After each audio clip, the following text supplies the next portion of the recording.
Welcome to the Ruby Hour, a podcast produced by our company, Ruby Riot Creatives. We specialize in video production and content marketing, and we're based in Charleston, South Carolina.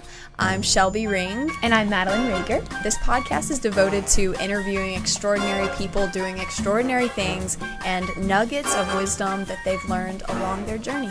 Also, just want to give you a heads up, we have potty mouths and we're talking about inappropriate things. That's a perfect one. Oh my gosh. All right. So thank you so much for joining us for another session of the Ruby Hour, where we feature extraordinary people or mediocre people doing extraordinary to mediocre things. I'm here with the amazing David Fox. David, thank you so much for being here today. Thank you. A little bit about David. So he is the owner of the Bun DG. Oh shoot.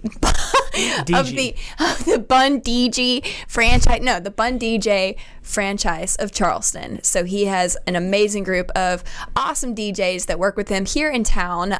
They're always hustling. We've worked with you guys for freaking years.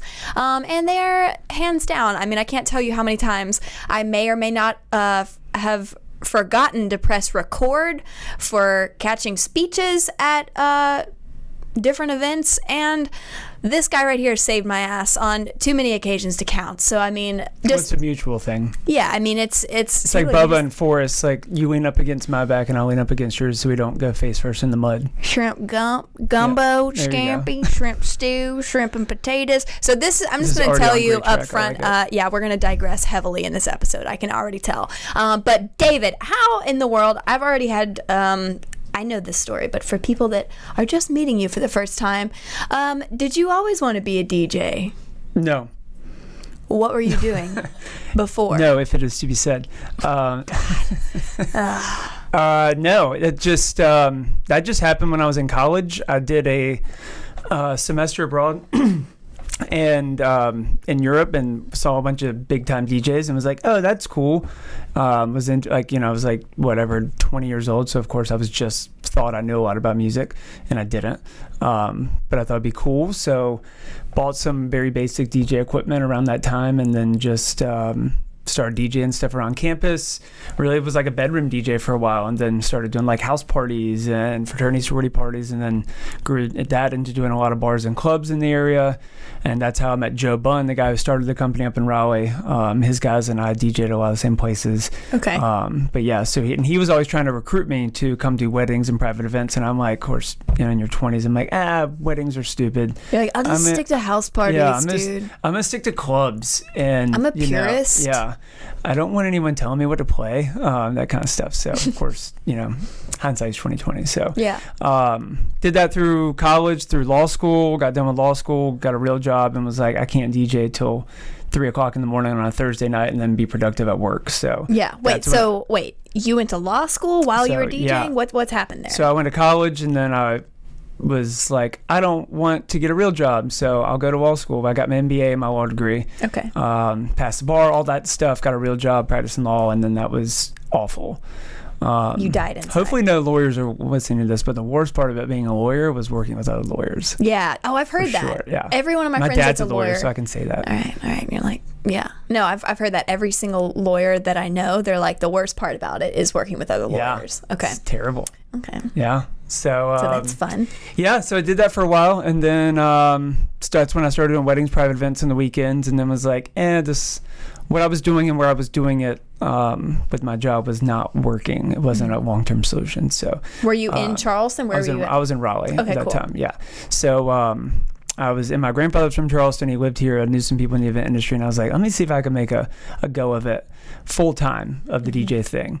And I thought our business model worked well with kind of the clientele that Charleston attracts, and knowing some people here. I was like, I'll give it a go. And I was single at the time, so I was like, if it doesn't work, I can always just go back to practicing law and hating my life. So always fall back. It was a solid backup plan. Okay. Yeah. Yep. So fail at this, I'll go back to exactly. Fail at that, then go. World. Yeah. And then just stay in an office until I keel over. Yeah. Sounds good. Okay. And when was that? So this was 2000. I came to Charleston in 2013. Okay. So, yeah. been here a minute. I love it. So Hot minute.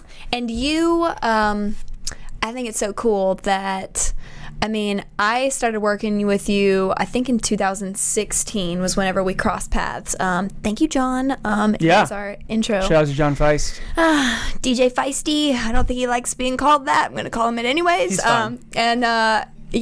So I think it's so cool that you have a plethora of really cool guys that, are on your team here locally. I feel like you have like the perfect array of personalities to work with different events and couples and their style. How did you go about like actually scaling your team? Because there's like...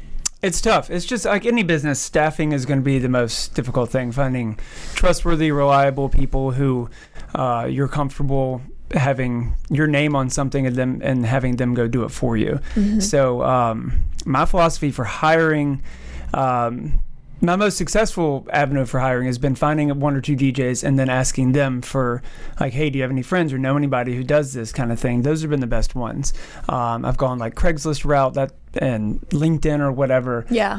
That usually just leads to a ton of interviews and not a lot of hires. But and just finding those core guys, I'm kind of one of those people. I'll give anyone a chance until you prove to me that you can't do it. Yeah.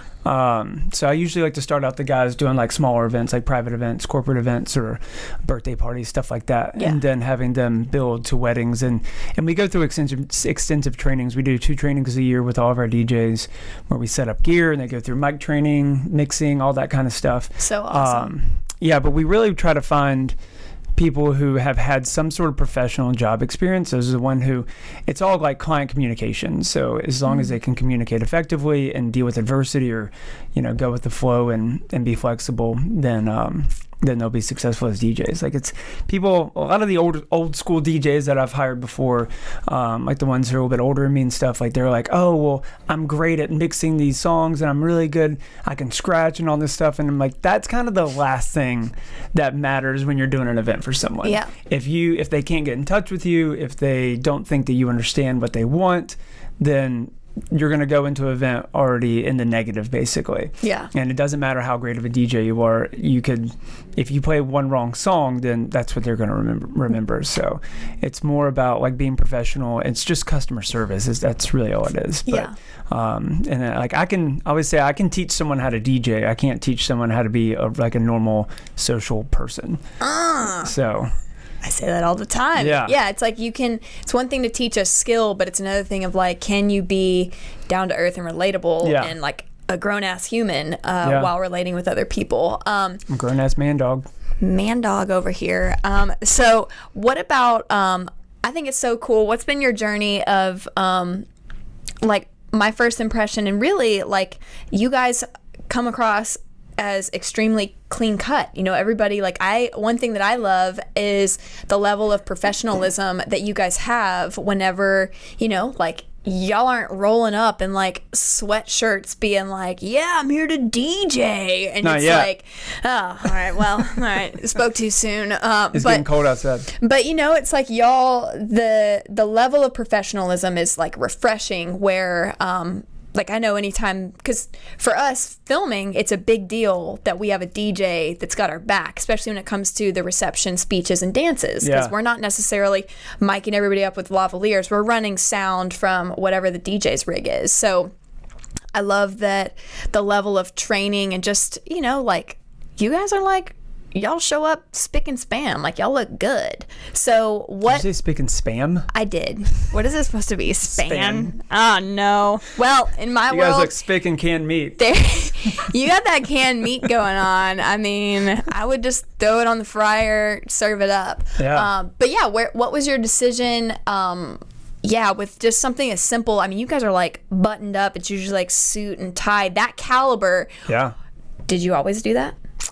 So I learned from Joe Bunn. He's been doing this for 30 years, I think, and he's a very well-known like industry professional. He does speaking and consulting for people. Kills it. He's like, so I've learned from him, and it's just really, that's the first. It's just like anything. Like when you go out into the world sees you, and so you need to present yourself accordingly. And like our thing with weddings, you want to blend in. If everyone there is in a suit and tie, why would you be the person in like a polo shirt, you know? Yeah. Like it's just, you should blend in a little bit. And also we don't want DJs where the videographer's trying not to get a shot of the DJ because they look like shit. He's got like Cheeto stained fingers back there, and he's like mixing and like sucking his drinking fingers. like rum and cokes and we had this one DJ in Greenville, and he had like a hype guy with him. Oh hell yeah. And this was like a very nice wedding, and I mean, like, spare no expense status. Yeah. And then it was so funny because the bride, I was like, who is your DJ? Who's your DJ? And she's like, that's the one thing I delegated to my dad.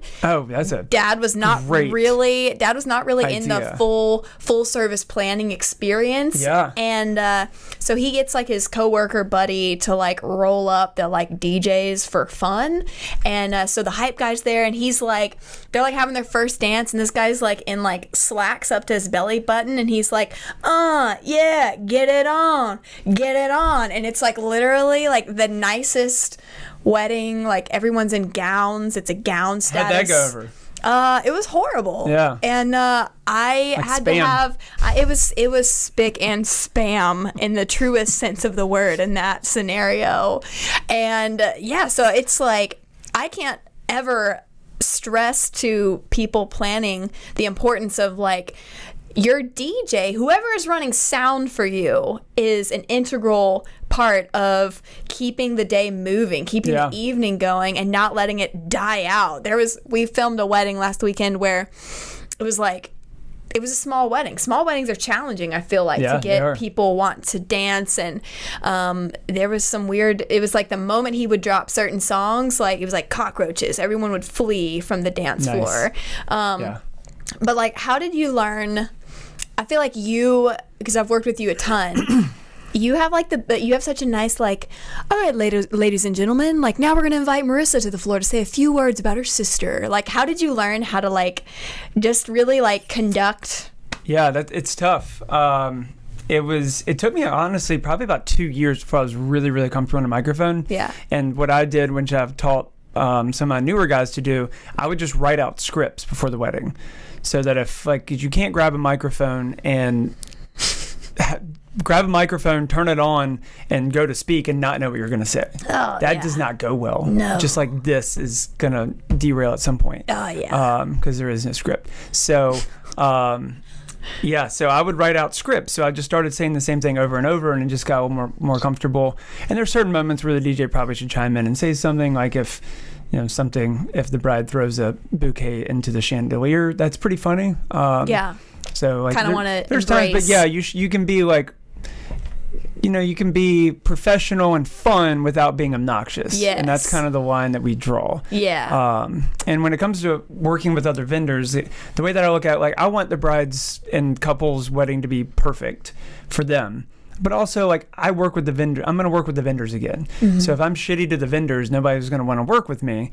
And in Charleston, as you know, like, referrals are everything. Yeah. Everyone, it's a small community. So just making sure that helping everyone do their jobs, like helping you record things, or making sure you have an output for recording, or making sure that you're in position that you want to be in before I introduce the couple, or for their dances, like stuff like that. It's not that hard. Yeah. That happened to me this past weekend, where the wedding planner's like, hey, they want to cut their cake, and the photographer was like outside, and I'm like, okay, let's get the photographer, and then I'll announce it. Oh my gosh. Yeah. And it's just little things like that. Like, everybody has a lot going on. Like, so just making sure that everyone does their jobs, or is able to do their jobs, and helping out. So that's kind of the way I treat that. Like, we have to work with these people over and over. So you don't want them to have a negative opinion of you. But going back to the emceeing stuff, we used to write scripts, and then I've gotten a lot of compliments on my emceeing, and I never thought anything of it. Like, it was just like, this is how we do it. This is how we do it. Yeah. Quick, use your microphone and like add some little like some beat drops to it. This is the whole thing of this whole episode was to. You know what one of my biggest pet peeves is? What? When I'm talking into a microphone and then I hand it to somebody. Yep. And then I think you're doing Wild Thing. Oh, yeah, probably. Clearly, I'm not up to date. With my. Wild Thing. Tone Loc reference. Nobody's going to get that. That was not born. That was born after 1990. I was right on the cusp of that. December of 90. That Tone Loc album I have over there. Yeah. That's my second number 2 vinyl record, Tone Loc. Okay. Yeah. Got it at a flea market. Wow. I was gonna make bookshelves out of it, but that didn't happen. I was trying to melt them, and it got bad quickly. Oh. Yeah. Yeah. Wait, you like this table we're sitting at? Yeah. You put this together. All this. In a weird, non-disclosed... I just built a bench for our island at our house. What? So what do you like to do? I don't even remember where I was trying to go with whatever you were talking about. I had a pet peeve. When I'm talking into a microphone. Yes. And I'm like, and now we're going to have our best man say a few words to our bride and groom. And I hand him the mic. That I was just speaking into. That the sound was coming out of the speakers from. Okay. And then they go, is this thing on? Can you hear me? Can you hear me? Yes, they can hear you. I was just using it. But for what would have gone wrong from here to here? The frequency. There's probably like a barrier that like instantly turns it off. And then I got to go into the recording and edit that out because it's like, boom, boom, boom, boom. Can you guys hear me up in there? Yeah. Yeah. No, that's what else pisses you off? What else pisses you off? Amateur. I don't say amateur. That's amateur. Or when they have like someone. This happened to me. Yeah. In the last couple weeks. Okay. When they have like a friend or a parent or someone like that who's officiating the ceremony. Oh. And they don't understand that their microphone will pick up everything within 5 feet of them. Okay. Including the couple's vows. Yes. And so when you have like a friend and they start taking the lapel microphone off and there's just and then they put it in the couple's face. I'm like, that is going to be an awesome photo. Yeah. Just a guy's hand in your face. In the middle of being like, crying, I swear reading my love your vows. To you. Oh, no. You're my partner in crime. My forever travel companion. Oh, no. Oh, Well, okay. I have a sound nightmare. The worst nightmare that I've ever had was... I had, we run our own sound because we don't always know who the heck is monitoring. And you can't have Bun DJs every time. I mean, you could. You should. I try very hard. Yeah. So I had a microphone on the officiant, a microphone on the groom. That's my normal setup. Sing on. 2 forms of audio. God bless y'all listening to this. You're probably in your car being like, why do they keep getting so loud? I don't know. They're like, all right. I can't see any levels. I don't know what's going on here. Yeah. You just get to see the final cut input over there. So I mic up. It is hard not to speak to you. Yeah, I look over at Madeline all the time. I know, but it's hard. I get why people in podcasts like talk to their producers because I feel like we're being rude. Just nobody puts baby in a corner over there. Yeah. Madeline's she's podcast Madeline right now. We're gonna do a whole series on the secret life of Madeline. All right, so PCM. Yeah, PCM. All right, so I mic up the officiant. I mic up the groom. I'm like, all right, the audio's rolling. We're good. Well, what happened? Normally, the officiant's standing there. Usually, when they start doing their vows, if they read something nice, they're usually standing beside them quietly. Mm-hmm. It's usually not a problem. And I normally have the groom's audio to pick up for the brides. Well, just so happened that I didn't fully press record on the groom's audio, and then I was like, that's no problem, because the officiant, I do that to back each other up. We're all good. You always need backup. And the officiant wanted to step all the way off the stage to the side. And so I had to pull the audio from like 16 feet away from a lavalier. And this, of course, this wedding was like one of the most heartfelt, amazing weddings where he's like, well, I have some things to say to you. And he has a fucking scroll. It falls literally to the ground, not only for stage effect, but literally that's how much he had to say about how much he adored his beloved. And so he's fucking like rolling his scroll. Wait, so it's a transcript. Oh my God. I mean, it was like insane. Yep. So I spent, I don't know, maybe like 8 hours in post-production. This was like a 2017 wedding. And you just got it out to him? I tried to clean it up as best I could. Yeah, and I just released it last week. And so I send it out and I'm like, y'all, I'm so sorry. Like, this happened, all these things. And they came back and they were like, could you put subtitles for our wedding because it was so important. And I'm like, fucking yes, I will. And so I had to go through and fucking transcribe the scroll of sweet things, and it sucked. That was one of my biggest shitty moments, and that's why I'm like always running redundant or 2 body packs per person, because that's the one thing I'll freak out on whenever we do ceremonies. Because I had a similar situation where the officiant, I explained to her this is going to pick up the couple's vows as well.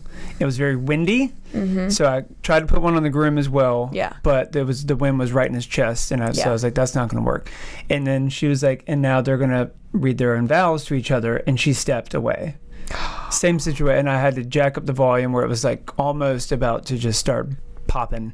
But yeah, I was just I'm sitting back there like waving at her, trying to get her attention to move back. Oh my gosh, that's horrible. What are some other wedding fuck ups that you've had experience with? I don't ever get to see. This is the thing that nobody knows happens because we're so good at hiding it. Yes. Yeah, most of the guests, everybody has no clue what's happening behind the scenes. What about, That's why I feel bad for wedding planners. Like, no one, they don't get any praise. But if they do their job well, no one knows they were even there. Yeah. Like, the cake fell over. If something goes you would bad, never know. then they're to blame. Yeah. No, that's so true. They're the unsung heroes. Shout out to all of our planner boos. We see you. Okay, so what about wedding videographers? Do you have any like videographer horror stories? Because we obviously don't ever know what other people are doing, and you like see all these different sets of vendors. I do, but I can't say I do, but I can't say it because it'll be very easy to figure out who it is. So no, I cannot speak directly to that. If it is to be said. Dang it. If it is to be said. I wish to answer in a professional way.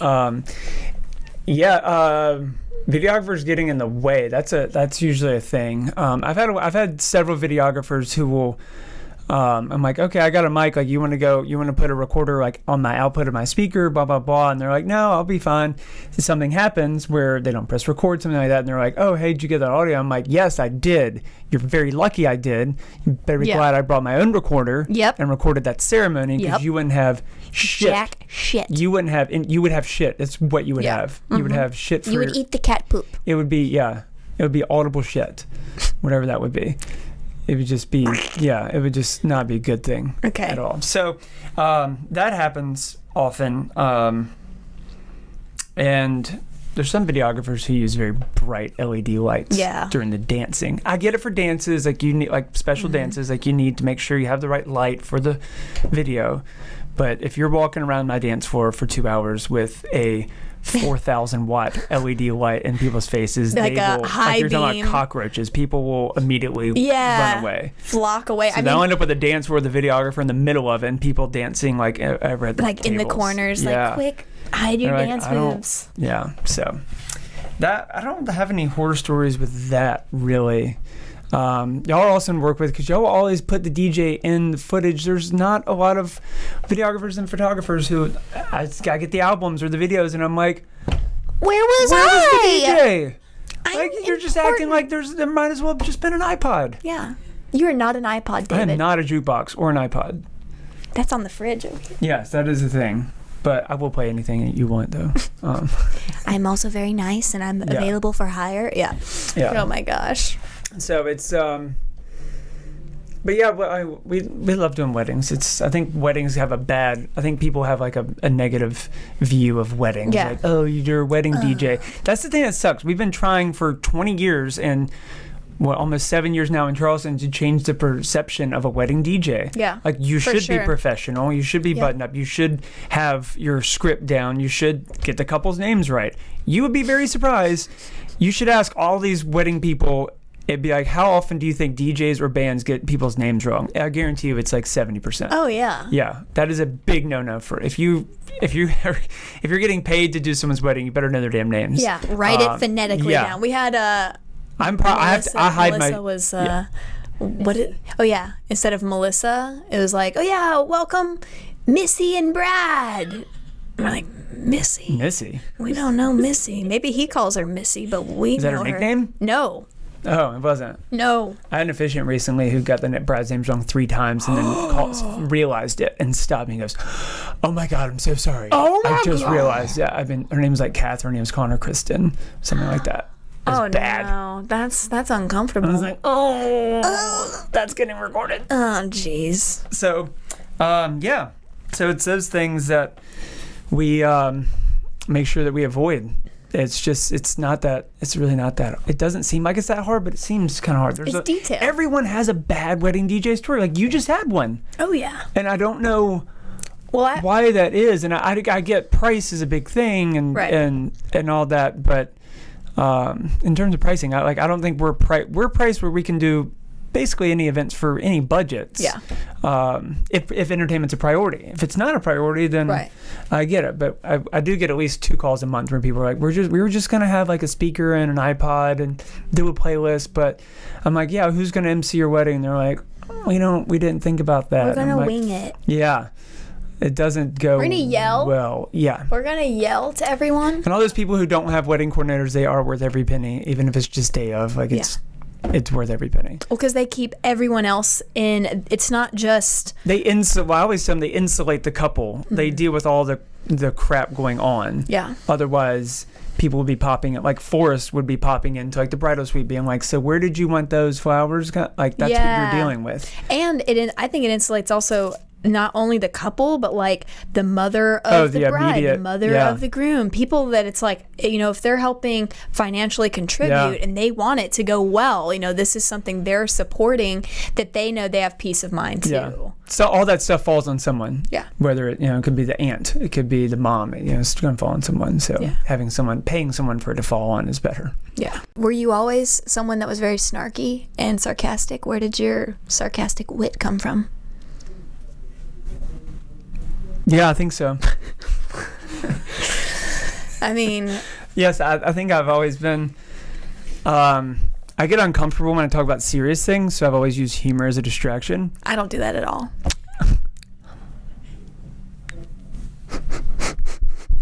This is going to be the most, messed up production of the sounds. You're like, why is What if it was just serious the whole time? Like you talked about death, and it would be really uncomfortable. I mean, so see, people like to be what's fun. What's the most uncomfortable thing? Oh, that's our microphone. I'm swinging the microphone back up. That's cool.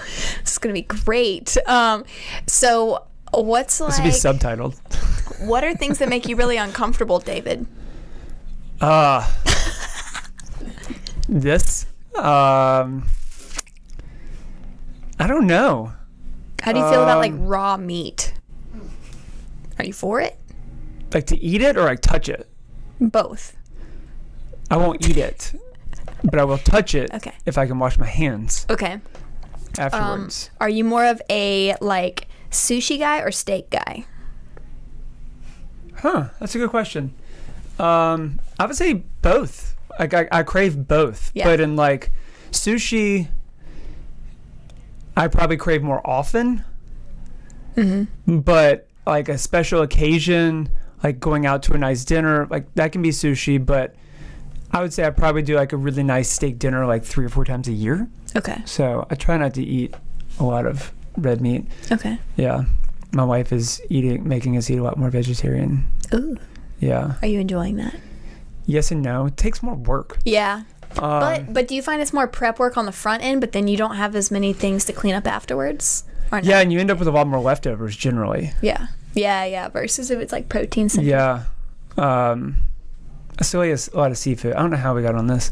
But yeah, it's just you come to the realization you don't need meat at every meal. Yeah. Why do I need to eat meat 3 or 4 times a day? You don't. Well, I shifted my life from being partnered up with a professional hunting and fisherman and going from who was vegan. Yeah. And it was we were doing paleo style eating all the time, and I got used to that, and it was well, that makes me feel full. That's a real meal. And then then you haven't met Chris yet. I don't think so. I asked Chris this morning, I was have you ever met David? And he was I should say it how they do on Schitt's Creek. Why did you say it like that? Have you ever met David? David? I'm gonna say your name like that. I have a very deep love and hatred relationship with Schitt's Creek. We watch it and I love it. However, I think you're like the 7th white girl who calls me that now. David? All my wife's friends, and David. Ew, David. My wife has a shirt with his face on it, and it says, Ew, David. Oh my gosh. Rachel's the freaking coolest. Sometimes. I mean, yeah. Okay, so, but shifting to being with Chris, where, David. we binge watched that the other night. David. So the concept of being with Chris, it's not a concept, it's real. The concept. I like to So that's why I've not met him, because it's a concept. Oh no. All right, so but he's like super, Is Chris in this room right now? Do you see, negative. Do you see him? Okay. I decline that statement for the record. So he is much more like vegetable based. Like he's more of that thinking where it's like, why does meat have to be the centerpiece? And recognizing, that's my stallar word, is recognizing. But I like got mad. It was a big point of contention where I was like, I need meat. That's I was all about the meat. And now I'm like, we need to do an auto-tune to that statement. I'm going to decline to comment on that. Yeah, I'm going to decline to comment for the record in the affirmative. And so... yeah, that's a shift, but it's good. It feels good. Don't slink beneath the microphone. We were just talking about how challenging it is. For people that are listening, you're not fully going to grasp this. For people on the YouTube channel, you're going to get this, because it's like as we slowly start to relax, it's like you just get totally blocked by the microphone. So we're going to install cattle probes Mic block. Probes? Prod. Cattle prod. Wow. Maybe we should implement probes. Get a little weird. Cattle probes. But while people are on this show, Madeline's gonna be probing probe Madeline. Pod prods. There you go. Trademark. Pod prod. Say that 5 times as fast as you can. I can't. Pod prod. Did you ever have to do tongue twisters to prepare for doing no MC? I never stuff? No. I do in the morning. Like if I have a call right after I wake up, I'll wake up and start so I don't sound like I'm What is your favorite vocal exercise to do you have I just copy Anchorman. Unique Red leather, New York. Unique New York. I love scotch. Down in my belly. Okay, if you had 3 movies Ow Now Brown Cow that you had to watch all the time, if you were on a desert island, what would be the 3 movies that you would want to be stuck with? Would I just be stuck with them, or would I have a TV to watch them? You would have a TV. Okay. You could watch them. Just trying to figure out the You can't just look at the DVD cover. Oh, because that would be a whole different story if you only had to look and read the DVD cover. All right, that's going to be the follow-up question. All right, so first thing, if you could watch said movies on said aforementioned, previously described display venues, such as TVs and DVD players, what would you watch? Dumb and Dumber would be on there. Okay. As a comedy. If I'm on a desert island, I'm probably going to go for something I like Lord of the Rings. I'm not a huge fan of it, but I would want something really long. Yeah. And really intense. Yeah. So if I watched it 4 times in a day, here's half that's your day. Yeah. I like where your head's at. So efficient. Yeah.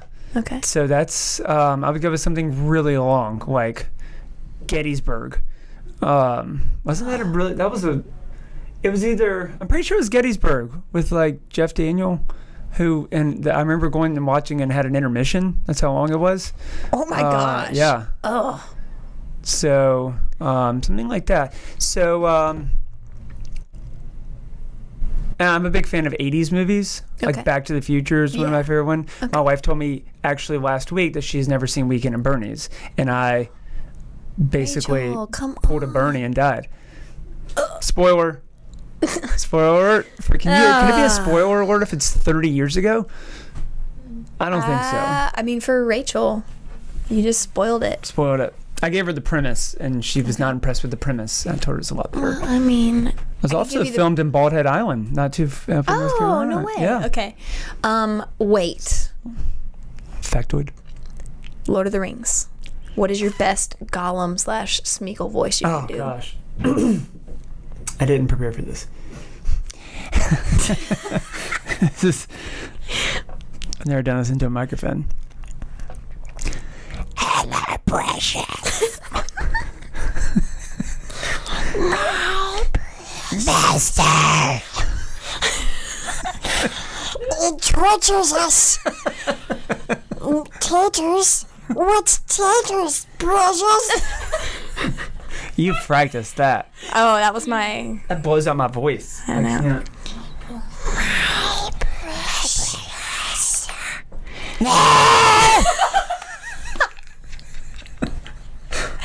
It tortures us. The best thing is these walls are so thin, and we were watching a Planet Earth thing earlier of the snakes. That'd be a good and movie the to lizard. have. Like a documentary. Yeah. Like a Ken Burns movie. With what's his name's voice, David Attenborough. David Attenborough. David. So, all right. So that whole premise. See there? See my stall there? Mm-hmm. No, we were watching the Planet Earth thing with Tony Baker comedy. Do you follow that guy on Instagram? Yeah. Oh, so good. So he did a voiceover with the lizard, the little baby iguana running through all the snakes, and we were watching it, but then Madeline was talking about she was watching it at home by herself and like started tearing up because it's like really fucked up. These baby iguanas are trying to get through like all the snakes, and they're like, snacks. Well, that's like the Tony Baker version. But we were what like, makes good audio is explaining YouTube videos. yeah, yes. So, but we were yelling in this room, and the walls are. We were like talking very loudly, being like, "Get out of there! Go! Go!" So we're just thinking of what our neighbor people think about us. Nature's fucked up. Probably really confused. Yeah. Shit gets real. What is the craziest nature story that you've ever experienced? Nature story. Yeah, like, did you ever go camping and Like shitting in the woods, like something like that. Tell me if that is the most crazy. I did that in Boy Scouts. One of my Shit in the woods. We had to. Yeah, we hadn't have a choice, and one of my friends popped a squat in some poison ivy. Oh, It's pretty classic. hilarious. Classic move. How many more days did he have out in nature? 2 more. Oh no. Yeah. Itchy buttholes. Yeah, the worst. That's uncomfortable. The worst. Speaking of buttholes, so Sarah Boyd, you know, we had her on the show, Yeah. and I heavily Speaking of regret. Speaking of buttholes, Boydholes. shout out to.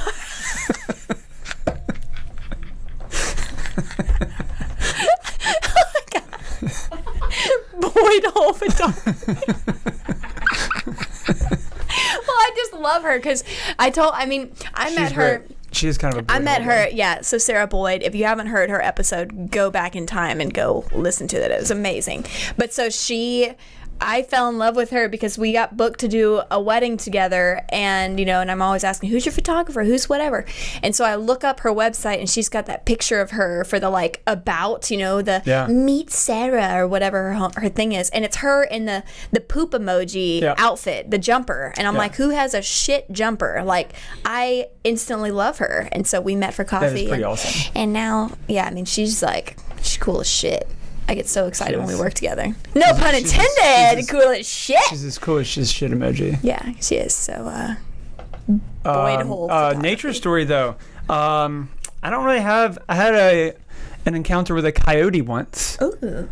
How was your coyote encounter? Tell me more. It was in Mount Pleasant.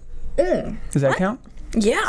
I was walking the dog like late at night. A coyote. And your pup is like a snack. Yeah, she's like a cat size. Delicious. So she, and the coyote was limping, but it started like charging towards us, and she was off leash.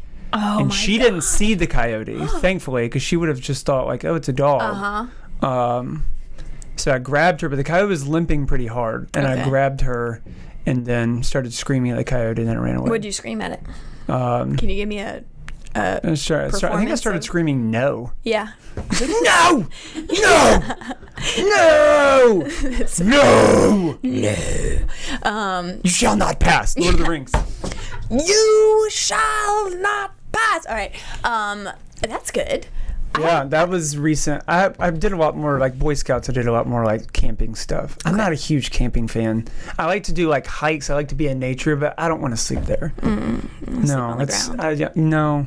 Shitting in the woods is not fun. What do you think is worse? Shitting in the woods or having to shit in the ocean? Oh, I can't water dump.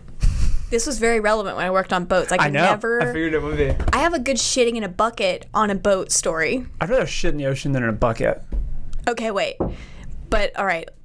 Would you rather... Actually, no. I would rather someone else who's around me have to shit in the ocean than shit in a bucket near me. Okay. What about, would you rather poop... No, wait, like someone else's shit. It smells worse than yours. I don't know why. Oh, yeah. It's gross. You know? Okay, wait. I'll give you a good would you rather, okay? Would you rather water dump off the back of a sailboat with like 10 other sailboats around you and you can have like a bunch of people watching you take a shit in the water where they're swimming? Yeah. Or would you want to shit in a Costco container of deluxe nuts on... Is the container metal or plastic? Plastic. Okay, that helps. So you're shitting in the deluxe nuts on your pillow, on your bed. The rim of a metal can could cut you. Okay. All right. So which would you rather? Take a shit in the water in front of a bunch of other people on sailboats, or take a shit into a tiny, like we're talking like an 8-inch wide clearance deluxe nuts? What are you doing? I'm like shitting in the I'm holding the bucket. I'm holding the bucket, but it's on your pillow that you sleep. You have one pillow. You can't swap out pillows, and it's on your bed. Wait, why is it on the bed? Because the guests locked you out of the bathroom you have access to. So you have no bathroom, no real bathroom, and you can't poop in the living room because people are walking through there. And Does the container have a lid? Yes. I'd probably go with the container. If there was like 2 boats around, I'd probably do it. But like a whole bunch, I feel like the current, I feel like that's just really rude.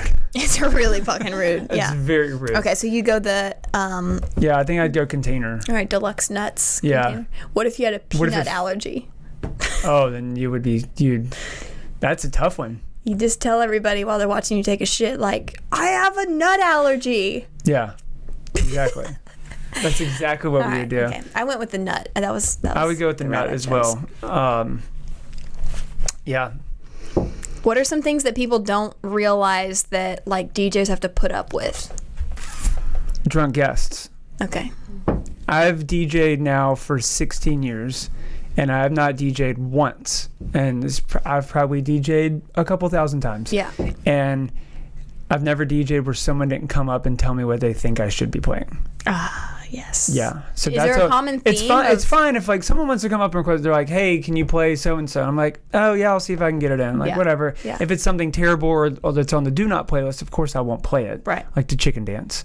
The chicken dance is only useful if someone needs a polka song because that's what it is. Okay. Or how if often do people I had a groom who came out in a chicken costume, that is appropriate. Have both of those scenarios happened in your life? Yes, I played the chicken dance twice in my 16 years of DJing. Okay. And one, the groom was in a chicken costume. The other one, it was a couple from Pennsylvania, and they wanted some polka songs for their grandparents, and the grandmother made chicken hats.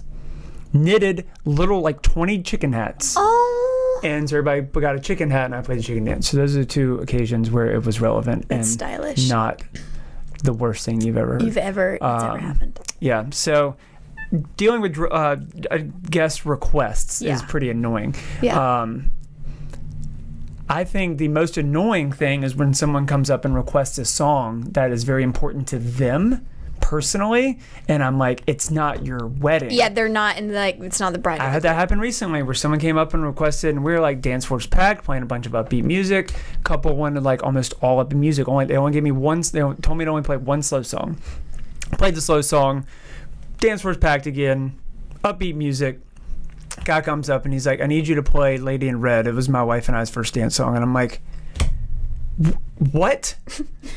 And he was like, yeah, can you play that? Like, our anniversary's next week. I'm like, it's very hard to not say. Yeah. You're like, don't be a dick.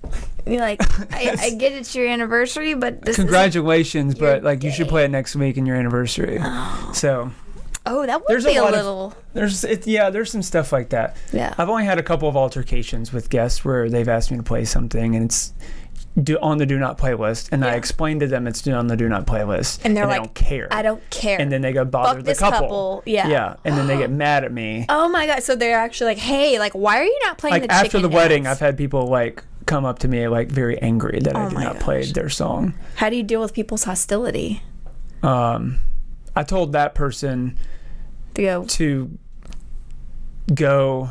I did not curse, but they were having an exit, and I said, "You're gonna miss the exit. You need to go to the exit right now." Yeah. I said, "Okay, I'm very sorry. I'm very sorry I didn't play the YMCA. You should please go get in line now. Go get in line now. You should." I think I ended it with, "You should talk to the couple about that then." That's good. That's Yeah. a good way to, It's hard not to. deferred. I have like fantasies of. Have you ever been to Dick's Last Resort in Myrtle Beach where the waiters are like really rude to you? No. I have. Things on your head. Yeah. What? That was Madeline. Podcast Madeline. Yeah. They put things on their foreheads. I have fantasies about being like the overly rude DJ. That'd be pretty funny. I think it'll be funny. Well, in your like fantasy land, not As you said, I've always been snarky and kind of a smart ass. I got in a lot of trouble in school, but not like big trouble. I never got suspended or anything, more but like got sent out of class for being disruptive. Would you identify I more was as also super ADD. a brat or punk? Punk. More of I was never like bratty, like, oh, no, it's mine. Like, Yeah. no, none of that stuff. You were I just more- would always try to find the joke in some situation. Would you question the teacher's like logic? I could see you do. Oh, yeah. Yeah. And then they would like want to Would move you on. stump? I just would you wouldn't. stump the teacher? Like, Not would you ever have usually. scenarios. Okay. All right. It would. I don't think so. I would just say like that doesn't make sense, and then they'd be like, "We need to move on." I'm like, "No, we need to figure this out." They're like, you And can't they're like, throw rocks we at the can, beehive. We can figure this out now. You can leave the room. What? Did you ever get sent to the office? Oh yeah. Any memorable times? Yes. Yes, several. This girl in our class, the new girl was dating this, or she was girlfriend boyfriend with this boy in my class, because that's what. Isn't that what they call it back then? girlfriend boyfriend. Girlfriend boyfriend. Yeah. And they made it official somehow. They probably And we wrote had it to on like a we all rock. like stood outside as like during our bathroom break. Like we all stood in like the hallway. Yep. In two lines. And I got like a lot of the class to, when she came out, to say like, "Ooh, who's your new boyfriend?" Something like that. Oh yeah. I got Low sent to the principal blow. for that. Okay. It was really funny. All right. You got sent to the office. Yeah. Like we were friends. It was like that was fourth grade. Yeah. Okay. Yeah. I got sent to the office in. I had another good story about that, but I don't know if I can share it. It would require a demonstration, which is not probably appropriate. That sounds like a good story. It is. Can you do? How's your yoga training? I mean, can you It's bad. Can you do point to point cues so you can visually paint the picture of? Oh yeah, well, it was basically me and Okay. my best friend at the time in fourth grade, and we had to line up in the hallway outside the bathrooms. We thought my friend's zipper was down, Okay. and I was like, "Hey," I started like showing everybody like, "Hey, Devin's zipper's down," and then he put his finger out of his zipper. Oh. And we thought it was really funny. So I did it. I put my finger out of my zipper. Yeah. Okay. And a lot of people started putting their fingers out of their zipper, and we thought it was really funny. You were like the zipper. Finger Yeah, we thought it was zipper. really funny because it it's not our penis, but yeah. This is what boys do. Yeah. And so we got sent to the principal's office. We got a note sent home with us from our teacher that said that we exposed ourselves to other students. Oh, that's Which is not good. true. Not cool. Yeah. Not. So our parents had to come in, and then it turned into an argument between the parents and the teacher because, like you said, like they came in, Yeah. they assumed I was lying and that I was actually Yeah. pulling Whipping it out. Yeah. Which is not acceptable under any circumstance, Ever. unless someone asks you to do it. Yeah. I had a kid. So yeah, that happened. Shout out to Jackson Kindergarten. I had a guy show me his wee wee behind the water house thing. How old? Like last week? No. It wasn't your typical dick pic. No, it was pre-dick pics and stuff. But no, it was like he was like, We're I'm gonna gonna. delve into what is a typical dick pic. I don't know. receive dick I don't pics, know. so that is. I don't know. I don't know either. But I don't want to know. no. But no, he went behind the like well house on the campus, and he was like, What campus? my elementary school campus. I guess it's a school. I thought it was like, is this college? Oh no. Like, what is this? Okay. No, this is no. So that was a pretty funny getting sent. Yeah, it was like we were like, oh wow, weird. I was falsely accused of exposing myself. But I was the victim. Kind of. me too. Nice. Oh, that's fucked up. The only time I ever got sent to the principal's office was I was on the bus, and there was this boy, Eric, that was on I don't my think we should school use bus. names. I know. I meant Erico. Jackson and Eric. They're probably in jail. I know. And but no, I he was messing with me, and he was sitting in the seat in front of me. And I didn't like him. He smelled weird, and so I spit in his face. Wow. Cold stone. That is, killer. yeah. And That's but the thing is, That's almost worse than getting punched. I would rather get punched than have someone spit in my. That's how like the gross. ultimate like I was like sign of derision. Think of what I ate that morning. Like probably some chocolate milk, Maybe you smelled better afterwards. Pop-Tarts.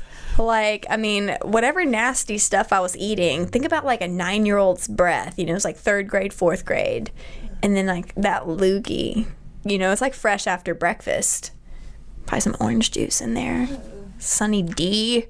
So, yeah. We got some soda, some purple. Oh, Sunny D, all right. Yeah, Sunny D. You need to YouTube those commercials. Are pretty funny. Podcast Madeline. Baby Madeline. Okay. All right. So, yeah, I went into the office. That's intense. That is. Well, the best thing is like the political nature in me. I was like, oh my God, I'm going to get in trouble. And I just did not want it to get back to my parents. And so I would just completely change my demeanor. I was terrified when I went into the office. Mr. Champion's office, for those of you that, it's probably like no one. Again, I don't think we should name names. No, but I had to be like, yes, sir, I am so sorry. That was a lapse of judgment. I will not be spitting in anybody's face on the school bus. Mr. Rose was right. I had the same bus driver all through elementary school, and he was like terrifying and nice. Gave him cookies. Yeah, to apologize. But I was completely, it's just funny because I have another time of being sent to the office that I cannot mention on air because it was questionable. But no, whenever after that I was like, yes, sir, I am not going to do that again. I promise that's not going to happen. Did you get in trouble? No, they Did you probably tell your just, parents? No. Yeah, my parents got called all the time. Oh gosh, it was was very frustrating for my parents because like I made really good grades. Oh, okay, yeah. And so they're like, he's just, and I wasn't doing anything like mean. You were just or like a twit. hateful You were like or a twit. Yeah, I was just like, God, just Yeah. stop being. Did your parents ever find it entertaining though, like secretly? Because they're probably like, he's smart as shit, and he's just like being a punk ass. No, They were didn't just like it. Okay, all right. No humor there. No, not really. All right. No, generally not. Did you have any? Not when I was being disruptive to the classroom. Okay, yeah. So you were like smart as shit. Is it safe to say? I'm not smart as shit, but But like when you were in school, you can say if you were smart. yeah, I didn't have to study a whole bunch. Not really until I got to like law school. Okay. So, did you have a favorite pair of like shoes, or like, is there any outfit through your academic years that stood out to you? Like, remember first day of school? It was like a big deal. Did you ever have any particular outfit that, or like backpack or lunchbox that was like cool as shit? No, I thought I was cool when I like stopped bringing a lunch pail. Why? I'm like, I can put my stuff in Ziplocs. So what? You just like get your Ziplocs? Or I got like one of those like igloo coolers. Yeah. Completely unnecessary. Yeah. Instead of being like, oh, nice Superman. Yeah. 10. You'd be like, bah. Yeah. Like I got ice in here and it's staying cold. Dang. All right. Yeah. That's cool. It's a cool move. Yeah, I thought so. Were you in any? No, I didn't have gifted- any sort of like favorite outfits. No. Not really. Not that I know of. Any like first? I had a really hard time putting shoes on without my socks getting scrunched. Oh, like in the middle of your foot? That was always a difficult thing for me Still for happens years. to me. What's your secret? How did you figure out how to not have that happen? Because I would get annoyed because I would have to fully unlace my shoe. Oh, and then put You my didn't foot and then you didn't lace it up. check before. You didn't feel around and be like, is there any wrinkles? So I used to hold it up. I used to hold the top of my sock and then put my shoe in and then pull the rest of it up. That sounds complicated. It was. All right, it worked. Okay. All right, so not any particular standout outfits. No standout outfits. Okay. I was at the beach, so I was always like surfer clothes. Okay. And then there was Do like an you- Abercrombie phase, like 19th grade. Yeah. Yeah. Oh yeah. Do you? What about?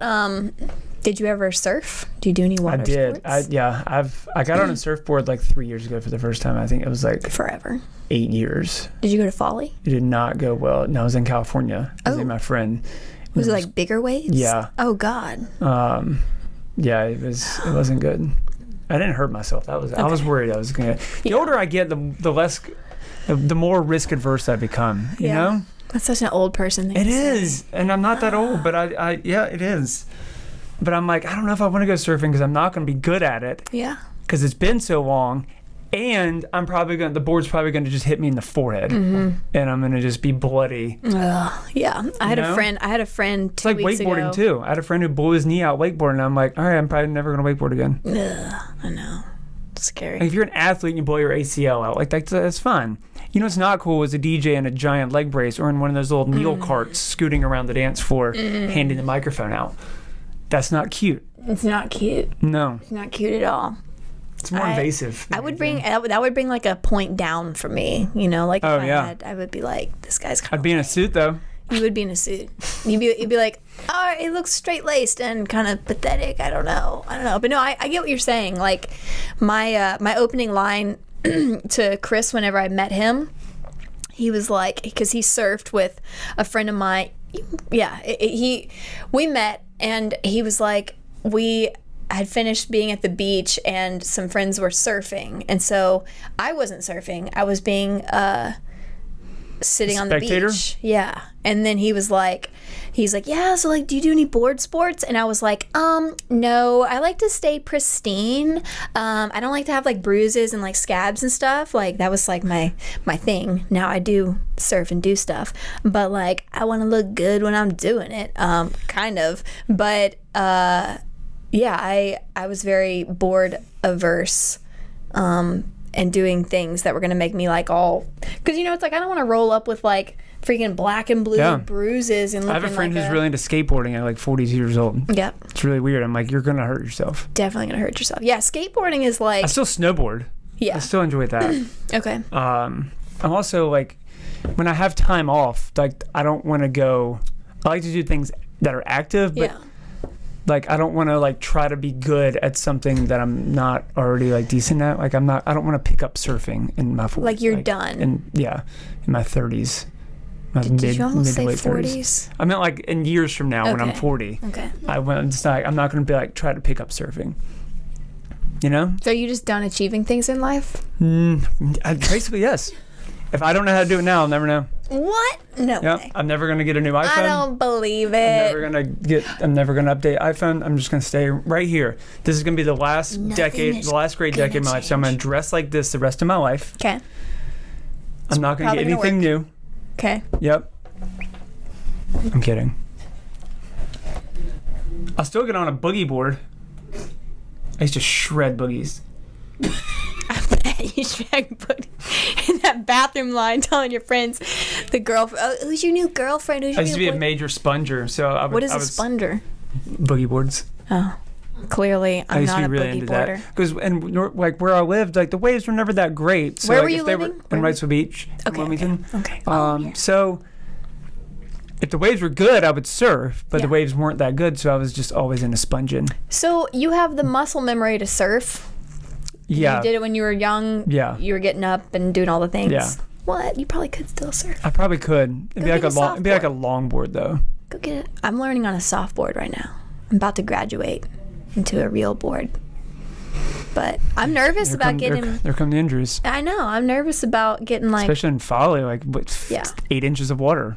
I know. I have a lot of scars from Yeah. nose diving in very shallow water. I had my softboard pop me in the back of the arm, and I had like a purple. That's cute. It hurt.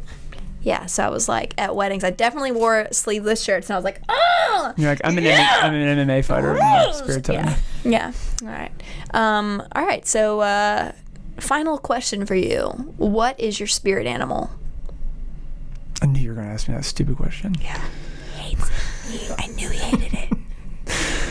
Spirit animal. You know what? I guarantee you there's an animal out there whose spirit human is me. Okay. How about that? All right. Flipped. You are... I think my spirit animal would be... I want to say a bird, but they don't have arms. I think I would miss having arms. I think you're more like a fox, even though your last name is Fox. Like, I feel like that kind of resonates because you're like cunning, kind of clever, smart, trickster, like that one, you know, like Catching shit out of the air. catching shit out of the air. Maybe has like a big like tail. Stealing like Doritos out of golf carts. Yep. There's a fox at the Muni course that will steal your food out of your golf cart. Oh my gosh. And she's got little baby foxes now.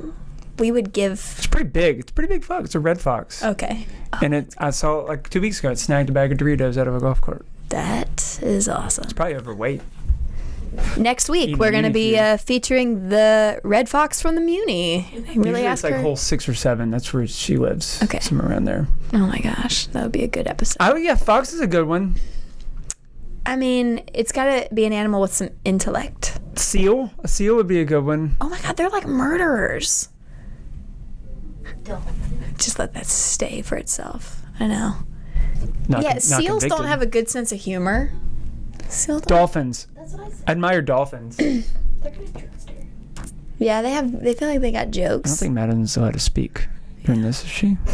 Madeline is a whisper in the breeze down here, and she's normally whatever. We're gonna have a podcast Madeline podcast show. I'm kidding. You can speak, of course. She got yelled at the other day by PJ Brown for coughing or for laughing while he was talking. Oh yeah, she coughed. What did PJ talk about? How much he hates weddings? Pretty much. He was like, well, yeah, we talked about, I was like, I just love how you're like literally on your website, you're like, I don't give a shit about your like centerpieces. I'm like, how did you get there? you know, he started filming funerals. That's how he got started. He was like, what's there a constant? And there's like always funerals, there's always weddings. And so he was like busting down doors looking for work. And like, Yeah, that's why those are good industries. Death, marriage, and babies. People are always going to do those 3 things. yeah. Pretty much recession proof. Yeah. People don't stop dying when there's a recession. Oh God. Oh, jeez. I mean, it's true. I know. That's like an age old. I read a very disheartening article about the new trend of micro weddings. Oh. It's just a stupid term for small wedding. Oh. Yeah. Someone just had to brand it, make it Yeah. Pinteresty. It's like how to save money with a micro wedding. Yeah, you can save a ton of money when you have 4 people there. Yeah. Yeah. Still need a DJ though. Still gonna need a DJ. Still need someone to film it, guys. There you go. Exactly. No. Like the Sellout Podcast.